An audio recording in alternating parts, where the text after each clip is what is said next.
nous continuons. Alors, je vous renvoie à cet avertissement-là. Vous suivez là. La vie est donc un mystère qu'il faut vivre et non un problème à résoudre.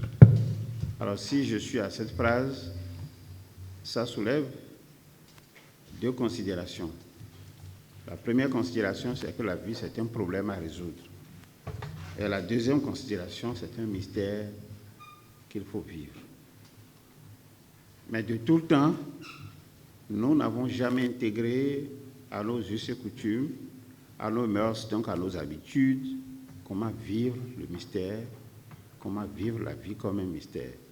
Nous nous levons le matin, nous revenons le soir, c'est parce que nous sommes allés résoudre des problèmes qui nous attendent.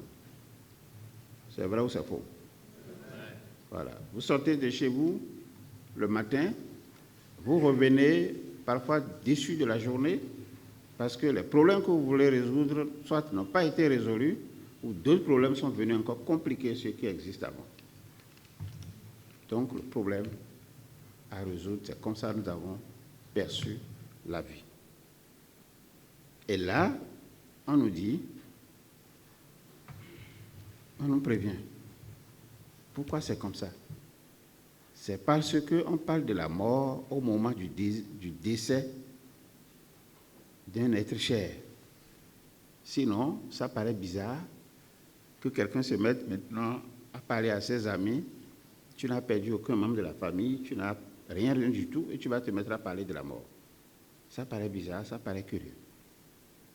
Simplement parce que nous n'avons pas intégré le mystère. Et ce mystère, c'est quoi? C'est que tout ce qui vit meurt. Et ce qui vit est. Donc, est veut dire existe, et puis meurt. Alors, si nous parlons de la mort, au moment où nous avons un décès, c'est parce que nous la percevons comme quelque chose de dangereux et totalement négatif. Ça veut dire que notre rapport à la mort, ça repose sur quoi? Ça repose sur... C'est tout. On a peur de parler de la mort. Donc, notre rapport à la mort repose sur la peur. Donc, quand on me pose la question de savoir, mais quel est ton rapport à la mort?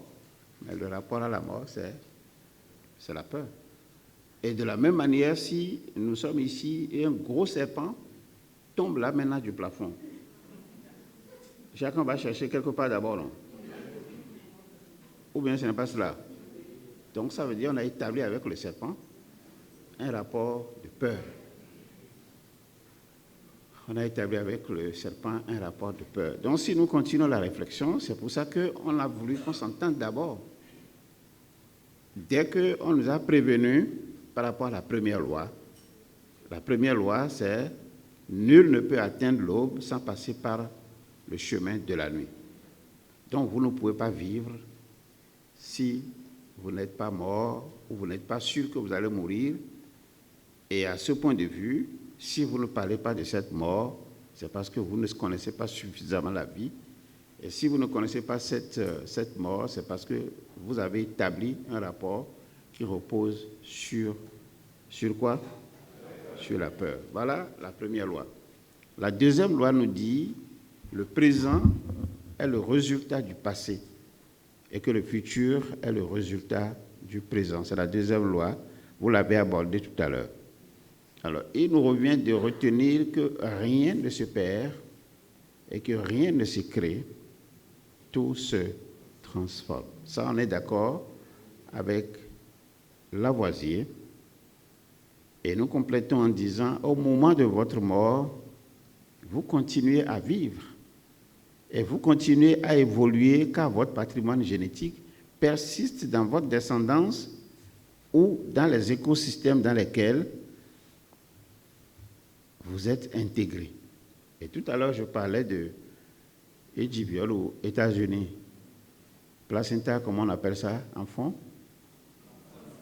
Quand on dit Edgeviol au don, il y avait deux quand ils ont le don, même ils doivent gagner aussi point. Alors, ça fait que si on veut te contrôler, même si tu es aux États-Unis, on veut te contrôler à partir de Kobe, on va te contrôler. Parce que tu es de cet écosystème, ni moins ni plus.